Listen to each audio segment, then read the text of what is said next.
Let's keep this party going, honey. The Have and the Have Not, Season 6, Episode 8, entitled Wicked. This episode was okay to me. I chuckled more than anything else, but it was alright now. David done come into the room and called Veronica and Benny getting it in, okay? And Melissa getting her entire life over the whole situation. Veronica retorted. She wanted to continue. She said David liked watching. This lady realizes that she really has turned this man completely away from her. He just walked that child. He wasn't even. It didn't look like that bothered him at all to see her laying in that bed with this man.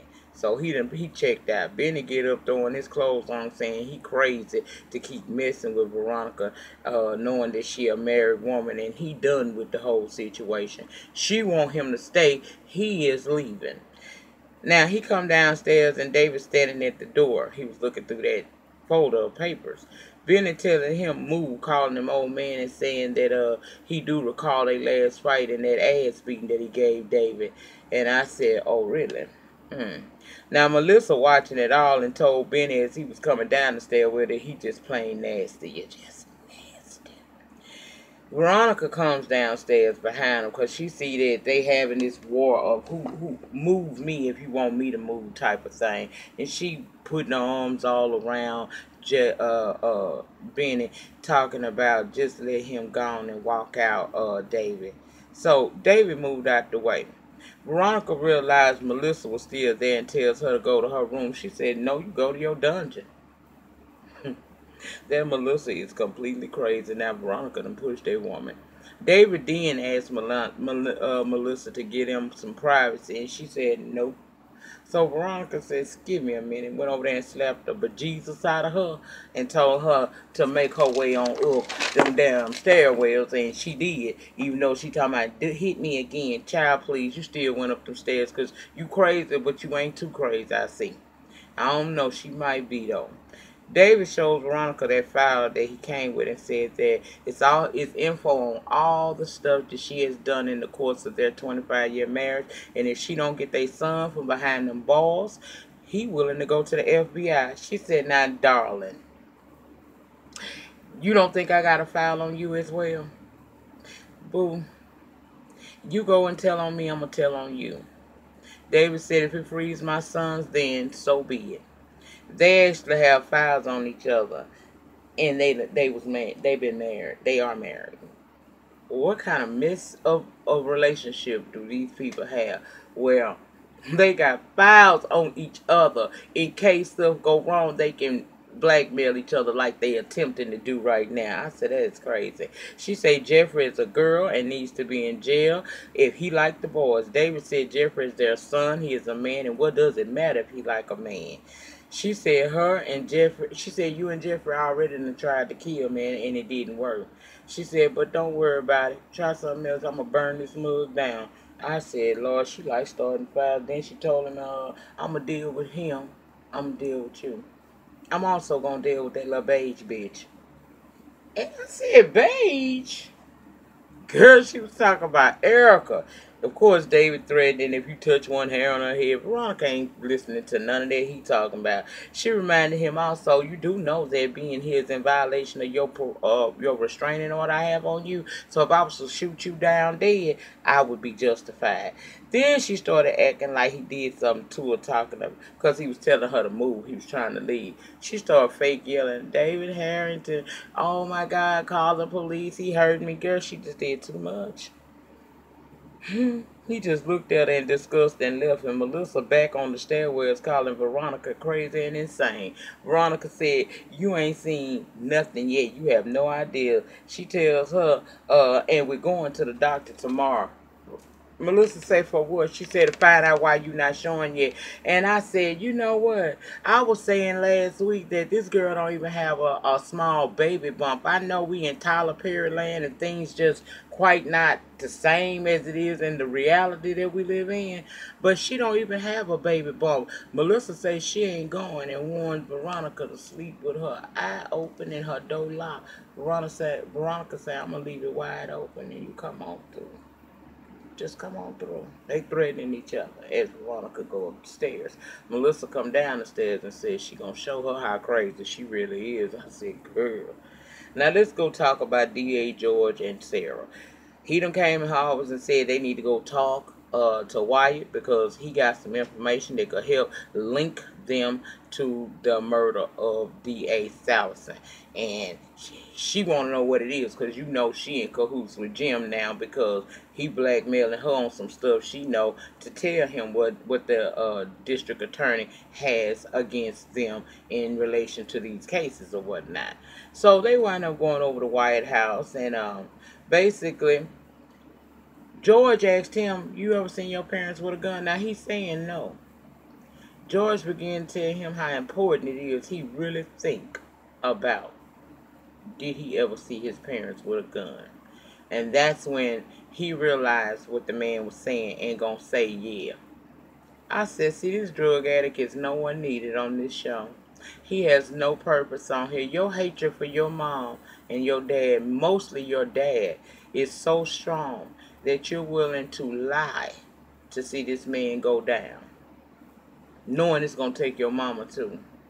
He an awful little piece of thing, and he could have been asleep this whole season if Tyler just continued to insist that he be on the cast. Put him to sleep another season, please, because my bullshit radar is really, ooh, it's at an all-time high when it comes to this particular character. I don't see it for Wyatt. I never did.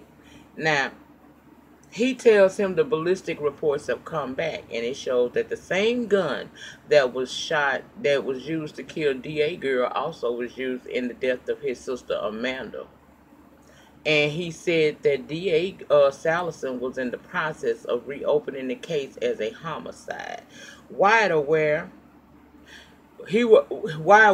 of anything that like that was going on. He just knew about that other situation that he was willing to tell. But anyway, he done changed his story. And then he telling the man, you know, my parents been coming around here lately. So George say, well, I tell you what, I'll get a restraining order put on him and that'll stop that. And he was down with it. Now, in that elevator, when they was getting ready to leave, Sarah wasn't feeling that. She said, so we go. I thought you said you want to win this case the right way, legally. That's coercion, what you just did with him. George said, girl, let me tell you something. You were brought in to work under me to learn. Now, do you want to learn or do you not? Are you planning on going to rat on me or something since we having this conversation? She said, no. He said, well, then don't worry about what I'm doing. Just learn. They took one of ours. They going down for it. And they get on the elevator and leave. Now my question is, what is Sarah going to do? Because Jim got her by the box hairs because she got, he got something on her. So is she going to warn Jim that George is doing this? We shall see. Crooked cops and DAs is a real reality, child. And to be honest with you, I'd like to know who killed Amanda too. Who was it? Was it Celine? Because she disappeared off the face of the earth. Where's she at? Child, over at Katherine's, Hanna's helping Joanne, the new maid, learn how Katherine like things done. And Joanne decides because Hanna is black and she is black, she gonna talk a little trash. Hanna told her Katherine was very picky about how her clothes are. She likes them color coordinated. This is when Joanne turns into a whole nother bitch on us. She is kind of bitchy because she yelled at me last week. Child, next thing I know, she is telling Hanna about the last people she worked for and how mixed up and messed up their children were and how the daughter had went out and slept with a black man and made a baby and it was a big controversy. And she said she just judged about how Katherine is. She can tell that it's going to be some, secrets revealed around her place too about her family. Then she goes over to this woman's jewelry section and she is admiring her jewelry in a way that would make me very uncomfortable too. You talking about this is more luxury than one person should have in this lifetime, and this woman's one necklace alone could pay your rent up and take care of your children for quite some time. Hanna tell you, well, we not gonna do that, and take the jewelry and put it back in the box. at this point she know that you not a good fit for Katherine with all she got going on. So she tell you, girl, I'ma holler back at you, okay? I'ma holler back at you. I'll be right back. And she walked out the room only to be coming right back in and getting her purse, because now she know a girl is still, she don't need to leave her bag around. But my question is this, Hanna, if you dead broke like you said, what's she gonna steal? That purse looked as flat as hell, which gave me the indication that it was empty. But that was cute. She go downstairs, find Katherine in that kitchen, and tell Katherine, you gotta get rid of her.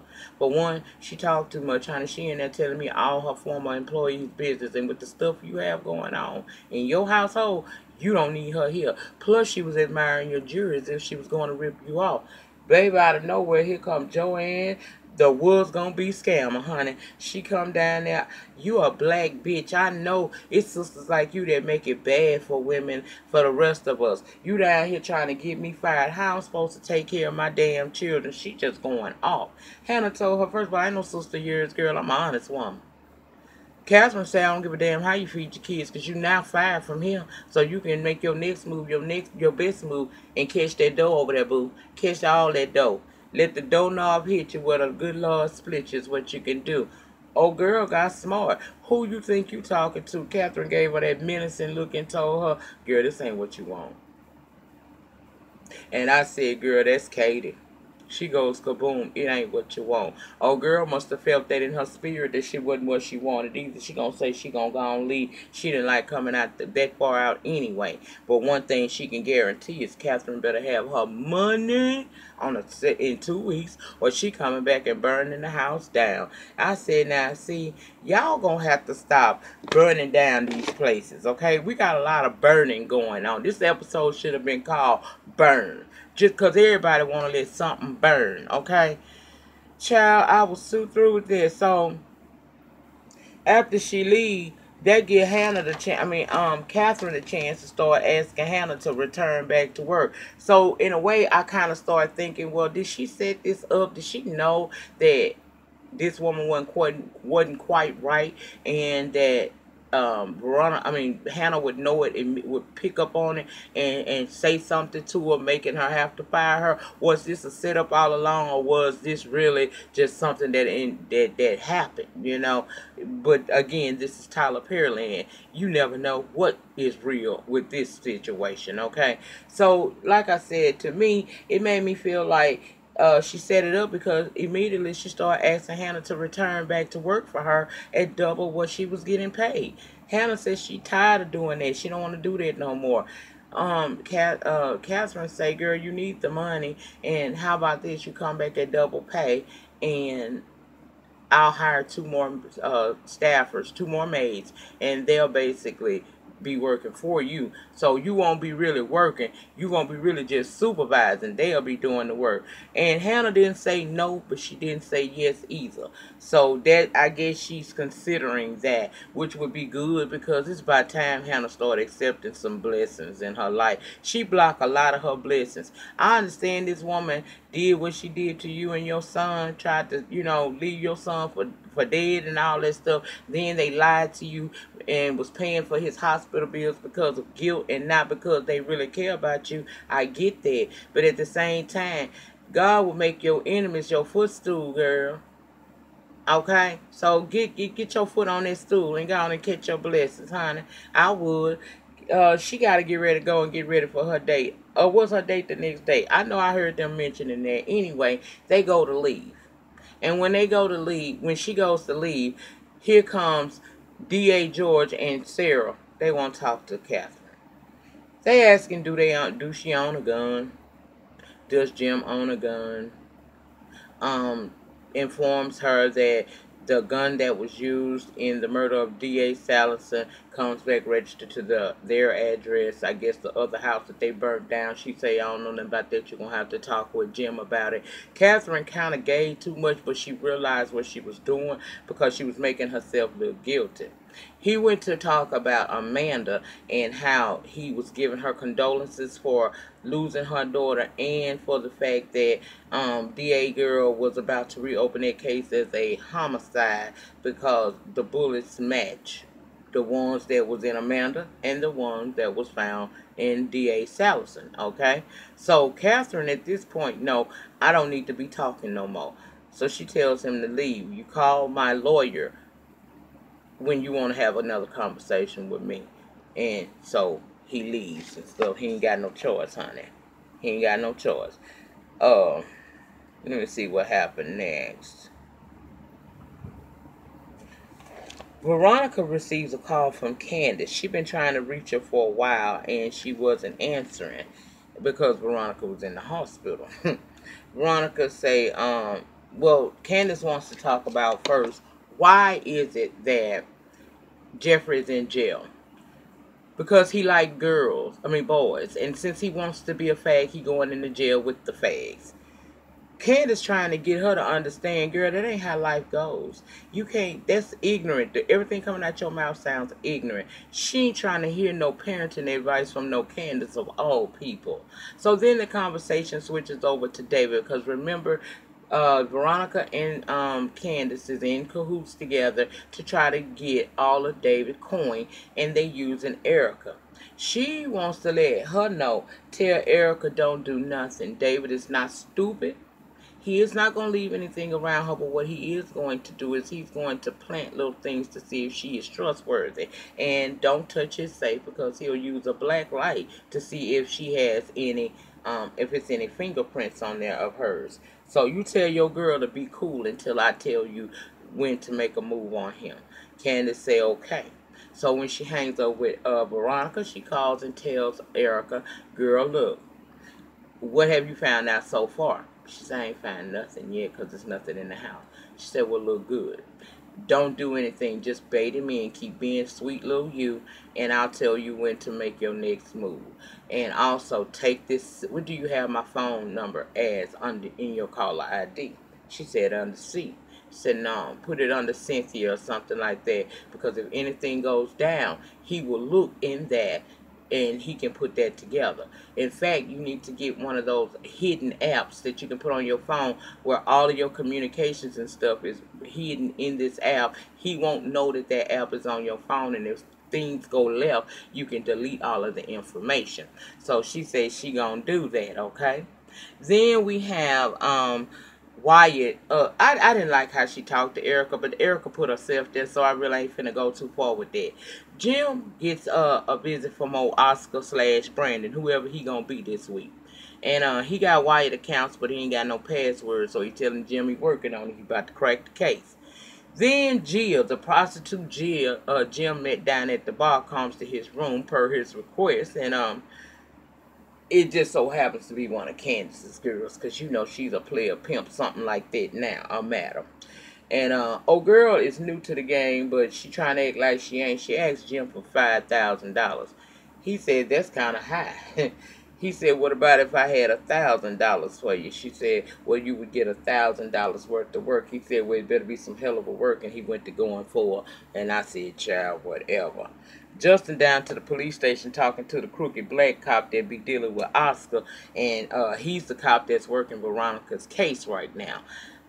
He said that Veronica survived, huh? The cop said, yeah, she survived it. She just don't remember what the victim, what the perpetrator looked like. All she can remember is he was in a black truck. And Justin is just sitting there really trying to find out T. So he is, and the man ain't really had nothing to tell him, so he gonna tell him, you know, good luck on working on that case. And he goes and tries to talk to Jeffrey. He want to pull him out that cell and tell him, let's go into one of these interrogation rooms. And Jeffrey just not feeling it. He said, no, I ain't coming out my cell. So he's trying to convince him to come on out the cell, right? In comes that very black cop that he was just talking to that's over Veronica's case. Oh, he giving you a hard time? We have to show them around here that who's boss.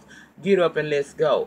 He asked Justin where he's supposed to go. Jeffrey Justin couldn't get no answer as to where he was supposed to be going because he wouldn't know where he was supposed to be going, but his phone happened to vibrate. And when it vibrated, he was able to tell the lie that the DA is going to be late, so Jeffrey don't have to come out to cell, which was good because that black cop seemed like he had something to prove and he was trying to really get rough with Jeffrey. He gonna tell Jeffrey he gonna have his eyes on him. He better not catch him down at all up in there, okay? I said, dude, you got some serious problems with yourself. You trying to prove something. You're doing too much. But at least in this moment, Jeffrey don't have to be handled bad, fondled, accused of nothing or anything because now he gonna leave him alone for that moment right there, okay? Child, I said, this boy is a lot. This boy, what do Jeffrey be doing to him to make him do this kind of stuff? Anyway, child, we meet Kendra again. That's Justin's wife. She wants to talk to him because she ain't talked to him since the big reveal in her courtroom that day, and he don't answer his calls. So she is forced to come down to the job and have a conversation. She want to know, can we go somewhere and talk? They end up in one of them little rooms. She want to know how long he been feeling this way about this man. How long you been gay? I'm not gay. Justin, I saw the film of you and the man in the video. I'm still not gay. Okay, well, do you love him? I can't talk to you about this. She feeling some kind of way because she can't get no answers and he ain't trying to give her none. All he's saying is he can't talk to her about that situation. He's not going to admit that he's gay. And it is what it is. And basically he told her he had to get back to work and send home about her business. Is she pregnant?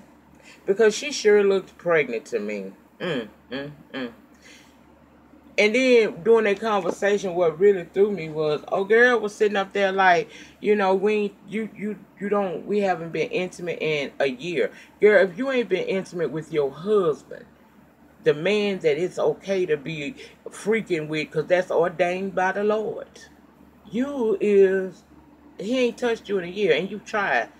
He give you an excuse that you be tired all the time. You say, nah, I tried you, and you don't have no interest in touching me. That wasn't your spidey senses didn't go off in that moment and say, something ain't right about this. I need to, what's wrong with him? Only in Tyler Perry land. Only in Tyler Perry land. Hanna make it back to her house, and David is out there waiting on her. Bottom line of this story is he want her to get her son to go into the police department and confess to Quincy's murder because he knows that Benny buried him in the back in Candace's old backyard. Now she's supposed to get her son to turn himself in to free your son. When in actuality your son is really the one that needs to be in that jail for real because true, Benny did bury him. Your son killed him. Remember this? Okay. It go off right there, y'all. It's going to heat up next week because Benny going to end up coming up and walking up on him messing with his mama. Conversations finna be had. And I don't blame Hanna. I would not talk my son into going to turn himself in to free your son. Are you crazy? David, you better come up with another plan, baby, because you out of order. Anyway, y'all, that was it. That is all. That was the have and have-nots, okay? Remember, the depth of your struggle will determine the height of your success. In the meantime, in between time, please remember to rate, comment, subscribe, share this video wherever it is you share videos. I will see you guys back for If Loving You Is Wrong. Peace.